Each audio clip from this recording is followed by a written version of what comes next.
Hey everyone, Amber here from Kalamazoo Craft Core and Woolly Mammoth Design. It's been a week since we posted our last video about making sewn fabric face masks, so I just wanted to give you a couple updates and show you some things about materials. So if you come over here with me, I know a lot of places are sold out of the 1/4 inch elastic that we were using to make our masks. So I wanted to show you two additional options. This is 3/8 of an inch fold over elastic. It's commonly used for making lingerie, but this is really, it works great. It's super soft around the ears, and it's still available some places online, so that's a good option. And if you can't find that, this is just an elastic headband that you can get at most big box retail stores and grocery stores.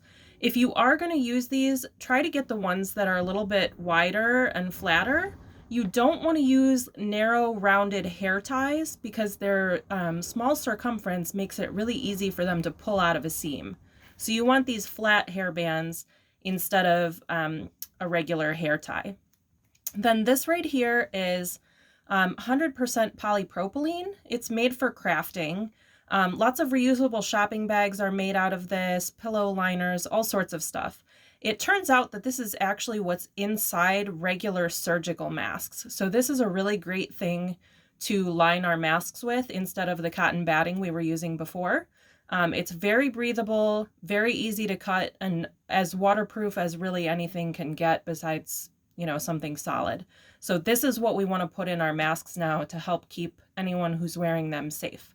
And then it's come to our attention that a lot of hospitals are now requesting tie-on masks instead of ones with elastic that goes over the ears.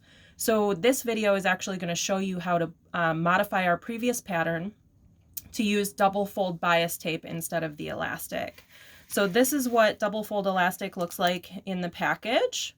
And it will say extra wide double fold. You don't want single fold. That's not going to work for this instance. So we want the double fold. So I'm going to push these out of the way for us for a minute here and bring in my supplies. I just want to show you real quick. This is what our front and back mask pieces look like. I sewed along the curved sides, and then you can see I clipped those curved seams. We want to make sure that we're using two different fabrics for the front of the mask and the back of the mask. And what that does is it allows the person wearing it to know which side went against their face and which side was out to the world. That way you don't accidentally put it on backwards the next time you wear it and end up, getting something on your skin that you didn't want to. So these are front and back pieces.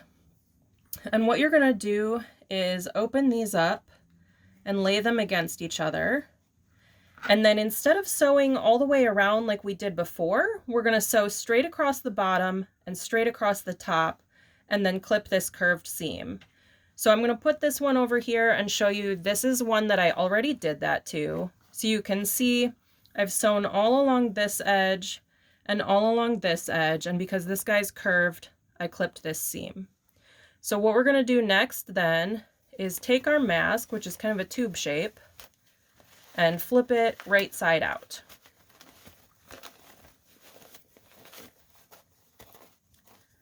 And I'm going to kind of just like scooch my sides to make sure they're opened up as much as possible and push out that curve.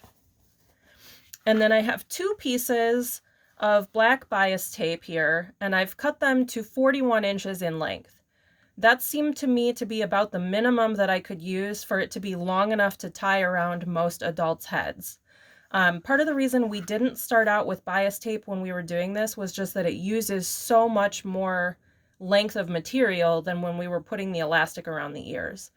But because a lot of our medical professionals are asking for this bias tape now, we wanted to show you how to use that in your masks. So I've got my mask here and my bias tape. I'm going to fold the bias tape in half and then just kind of run my fingers down, and that's going to help me find the middle. So this is the middle of my piece of bias tape. And I'm going to take it and put it in the middle of the side of my mask and fold it over the edge. And then I'm going to sink a pin in right there. This is also a really great place if you have wonder clips for quilting. this would be a great time to use them instead of pins, because they might be a little easier to just kind of sandwich that together. So I'm just going to pin my bias tape. I think 3 pins is probably good here. One at the top, one at the bottom, one in the middle. And I want to flip this over and make sure I've actually caught the edge. I did. So I'm going to go back to the top of my bias tape now. And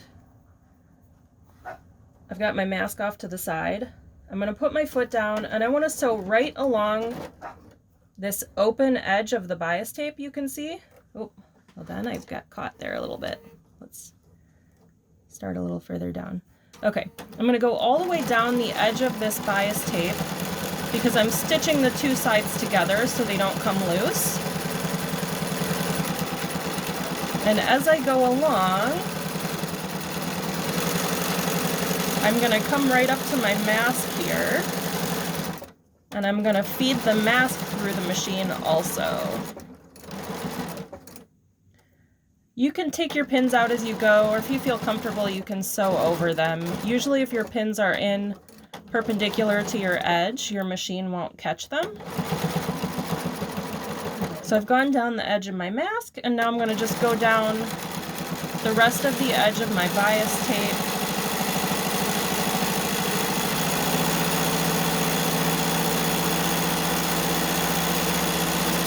Until I've got the whole thing stitched down. Cut my thread. So then you have a really nice sealed edge and your bias tape coming out. We've seen some patterns that have the bias tape going across the top and the bottom of the mask, but because we already need to use so much length of bias tape to do this, it cuts down just a little bit to only do the sides instead of going across the top. Hopefully this was helpful.